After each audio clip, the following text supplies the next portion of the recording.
یہ کہہ دو لوگوں سے کہ میں تمہارے لیے نہ تو نفع کا اختیار رکھتا ہوں اور نہ نقصان کا۔ اس کا مطلب یہ ہے کہ نبی صلی اللہ علیہ وآلہ وسلم کا کام صرف اللہ کا پیغام لوگوں تک پہنچانا تھا، دینا چاہے دنیا ہو یا آخرت، وہ سب اللہ کے ہاتھ میں ہے۔ اللہ تعالیٰ امت مسلمہ کو ہدایت دے اور سیدھے راستے پر چلائے۔ جب اللہ کہہ رہا ہے کہ اے نبی تم کہہ دو، تم ارشاد فرما دو کہ میں اپنے نفع نقصان کا مالک ہی نہیں، تو آگے سے کیا کہا جاتا ہے کہ جب نبی خود اپنے نفع نقصان کا مالک نہیں ہے تو پھر تمہیں کیا عطا کر سکتا ہے؟ اب یہ آیت کیسا پڑھا؟ اب مجھے ہنسی بھی پڑھی آئی، آگے سے پڑھا ہی کچھ نہیں۔ میں نے کہا آگے بھی پڑھو، اس کا جواب آگے موجود ہے۔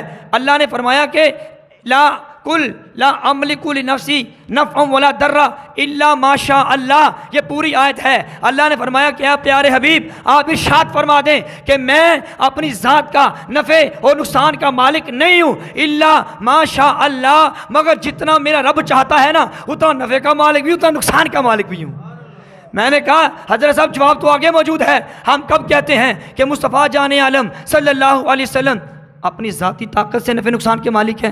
ہم کب کہتے ہیں کہ مصطفیٰ جان عالم صلی اللہ علیہ وسلم اللہ تعالیٰ کی عطا کے بغیر، اللہ کے اذن کے بغیر، اللہ کی منشا کے بغیر نفع نقصان کے مالک ہیں؟ ہم تو کہتے ہیں میرے آقا صلی اللہ علیہ وسلم جتنے نفع کے مالک ہیں، جتنے نقصان کے مالک ہیں، یہ سب کچھ اللہ تعالیٰ کی عطا سے ہے۔